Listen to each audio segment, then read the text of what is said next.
Hello, guys. Today I'll be talking about 15 underrated Korn songs. Now, Korn was one of the first bands that I ever got into at a young age, and along with Linkin Park and 3 Days Grace, Deftones, just to name a few other bands. But yeah, Korn, still one of my favorite bands to this day, and of course, one of my favorite bands in the new metal genre, along with other bands like Deftones, Limp Bizkit, Seven Dust, Linkin Park, Static X, just to name a few other bands. I know some people don't like Limp Bizkit. I know they're an easy target when it comes to hate, but I don't care. I really enjoy their music, especially that second album, Significant Other. But anyways, let's go ahead and dive into these songs. And these songs are in no particular order or anything, but the first song I want to talk about is Fake from their debut. I don't know what it is about this song, but ever since I became a fan, this was always a song that really stood out to me from the debut.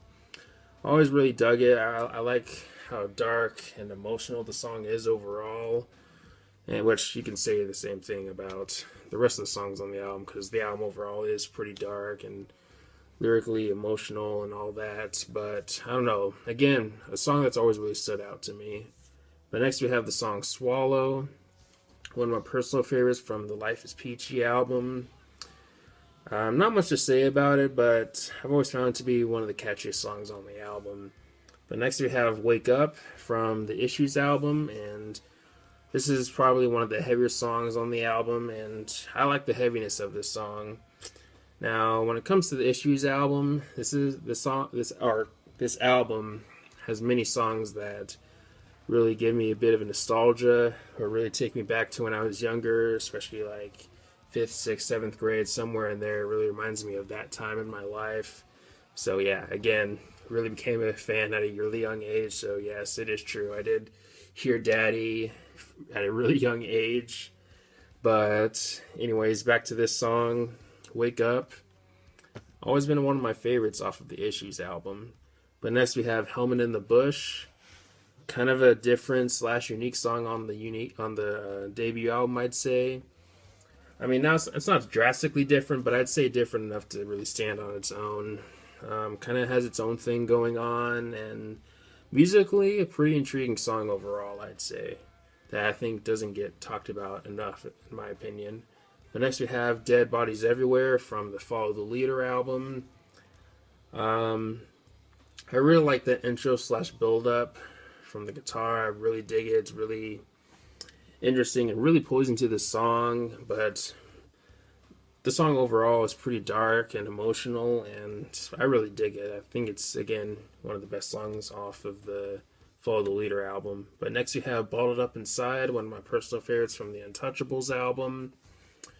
Not a whole lot to say about this one, but I've always found it to be one of the more catchier songs of the album. But and Untouchables, that album seems to be a fan favorite for many fans.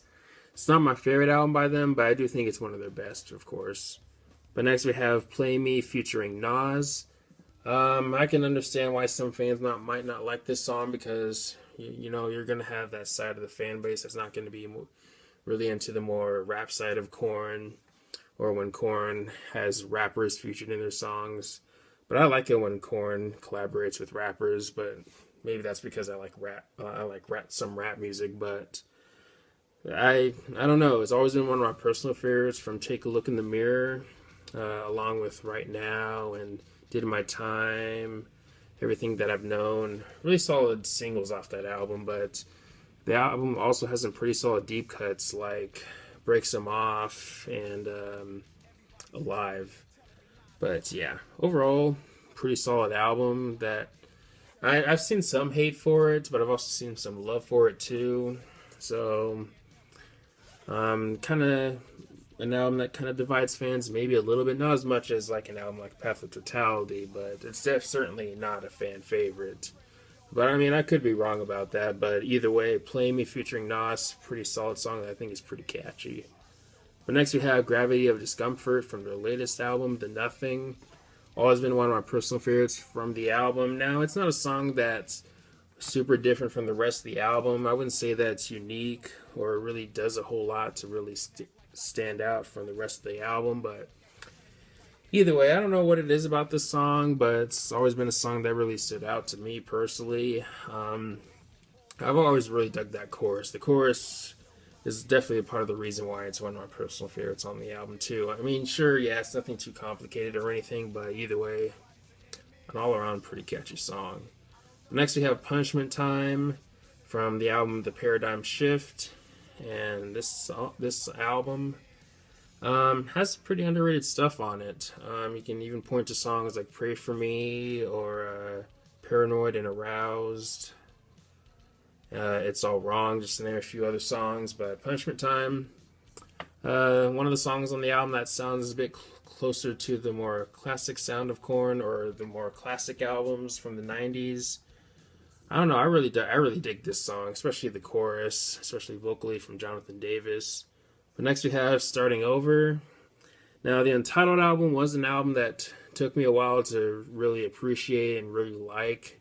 Now, I still think it's one of their weakest albums, but nowadays I do think it's a good album. But when I was getting into Korn, it was an album that really didn't do a lot for me. But I would say that I like it more now. But next we have Beg For Me from the album Issues. And this is a song that I honestly never skip when I choose to listen to the Issues album. It's not the best song on the album, but I do think it's a song that certainly deserves maybe a bit more attention. But I don't know, not much to say about it, but I don't know, I personally dig the song. But next we have Politics from See You on the Other Side. Now, this song was one of the singles, but I don't see it being talked about as much as Twisted Transistor or Coming Undone. But, I mean, is it as good as those songs? I don't know. That's still something that I kind of have to think about a little bit. But either way, I think the song is kind of a banger and pretty catchy, too. I think it has some pretty solid riffs to it. But next we have the song When You're Not There from Serenity of Suffering. One of my personal favorites from the album, and the album has some pretty solid deep cuts, and this song is definitely one of them. And you can even point out to some of the other songs on the album too that I think are pretty underrated, like Next in Line or Everything Falls Apart. Pretty solid stuff on that album. But next we have Pop a Pill from Korn 3. And I've seen some people put this album towards the bottom, and I honestly don't get why. I've heard some people call it boring for some reason. I disagree. But now, of course, the band returned to Ross Robinson for this album. They let him produce again for them, and yeah, it's definitely not their best. It's certainly not one of their best either. But I wouldn't say the album is one of their worst, though. I think it's maybe closer to the middle. I don't know, but either way, I think the album has some pretty solid stuff on it, and I think this song is definitely one of those solid songs on the album. But next we have, finally, the last song here, Pretty. Has some of my favorite guitar work on the Follow the Leader album. And yeah, sure, lyrically, definitely not the happiest song in the world, but I don't know. I really like the song musically a lot, and Jonathan Davis does his thing too, and I think he sounds pretty good in the song overall. But the guitar riffs really pull me into the song, and really the music throughout the track in general just really intrigues me, I guess. But either way, let me know if you can think of more underrated Korn songs. Do you agree with these songs here and all that good stuff? But anyways, thanks for watching. Please leave a comment and like, subscribe. Have a nice day, and take care.